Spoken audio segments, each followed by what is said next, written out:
Discrimination means treating people differently for some characteristic: skin color, nationality, sex, etc.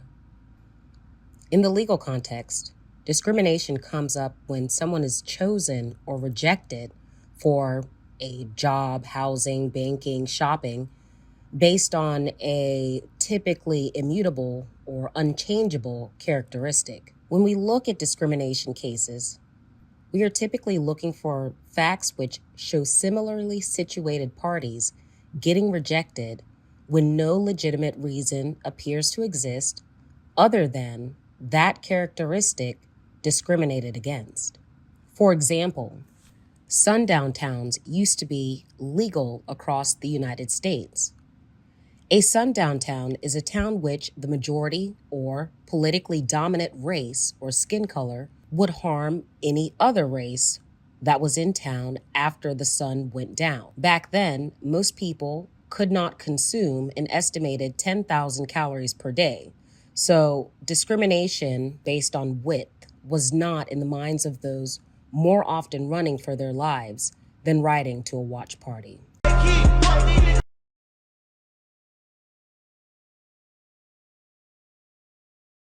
Tonight on The Edge, a Detroit rapper is going viral for something other than her music. Fans know her as Dank Demoss.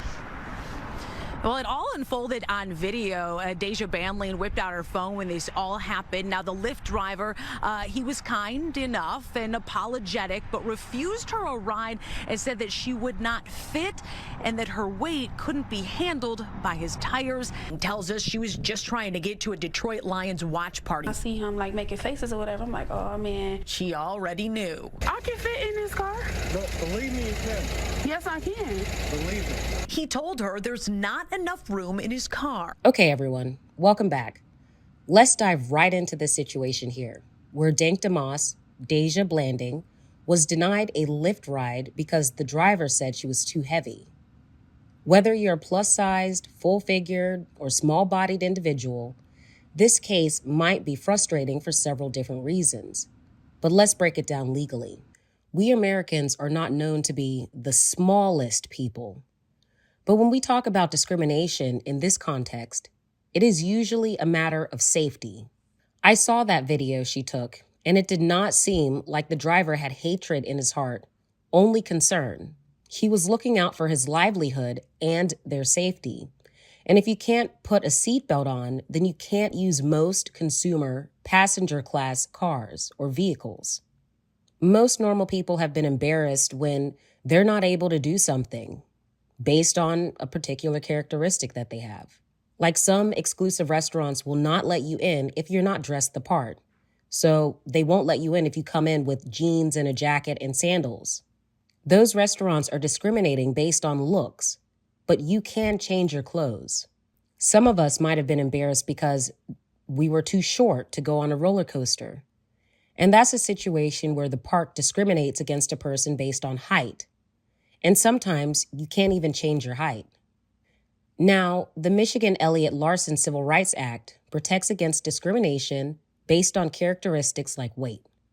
But here's the thing. Weight is mutable, meaning it's changeable. It changes over time due to factors like diet, exercise, and health. To be honest, it usually changes with adequate diet and a healthy, typically sugarless diet. You good? Good morning. What's going on? Nice to meet you. Hi, how are you? Stormy. Yep. Y'all got a bigger chair or something? Is she already little? Good, this is the accommodation. There you go. Oh. Gluttony makes one bigger, since the F word is offensive to many today. Lyft has policies that allow drivers to refuse rides if they feel the vehicle is not safe. Maybe the driver thought Big Dank was too big or heavy for his car. Let's take a look at the vehicle and listen to how it sounds. Yes, I can. Believe it. Yes, I can. I think it could be reasonably argued that the driver made a reasonable decision to stop the ride, which was not based on hatred or bigotry. She might have had more of a case if he started making fun of her and insulting her and was driving a bigger SUV. Weight and width can fluctuate, but it was not going to fluctuate right there and then in the cold Michigan winter. Most of the time, food addiction is mocked and ridiculed, but it is a serious disease. Like other addictions, is deadly. I hope that she gets the mental health she needs to overcome the sadness she often talks about. Let's just say that the public reaction has been that of insult, jokes, and ridicule, which probably will not help her want to get to a healthy weight. People are widely posting, commenting, sharing Big Dank's story, but I haven't seen as many health professionals reach out to her with offers, maybe at an affordable rate, to help her get to a healthy weight and maybe some counseling. But legally speaking, why is everyone acting like the weight lawsuit is ridiculous? Well, because discrimination based on weight is illegal there in Michigan. But the facts might not hold up. If Lyft allows drivers to refuse rides for safety reasons, and if Dank doesn't meet those criteria for safety, her case could be very weak. Weight fluctuates. 1 week heavy, next week light. How can a driver make a consistent judgment on that standard? It seems unreasonable to base such a significant decision on something so changeable, something so mutable. While it's frustrating for her that Dank Demoss was denied a ride based on her weight, the truth is the lawsuit might not be as strong as people think.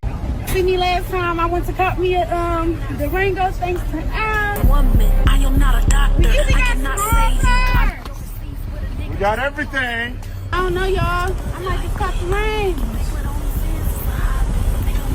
The mutable nature of weight and the legitimate safety concerns could lead to a settlement or a dismissal of the case. The sad part of this is that her music's not so bad. And I'm not sure this was the publicity that she was hoping for as an artist. But I think the best analogy is I myself am not going to go into a store and sue them because I don't fit into a size 4. If I don't fit into a size 4, I don't fit into a size 4. I can try and lose weight in order to fit into a size 4, but I'm not going to have a case about discrimination against the store because I don't fit within the designs of that store's standards. Unfortunately, I would have to get the next size up if I'm too big, or I'm going to have to get the next size down if I'm too small. We can only hope. In either case, thanks for watching. If you like these legal stories in your pocket, like and subscribe.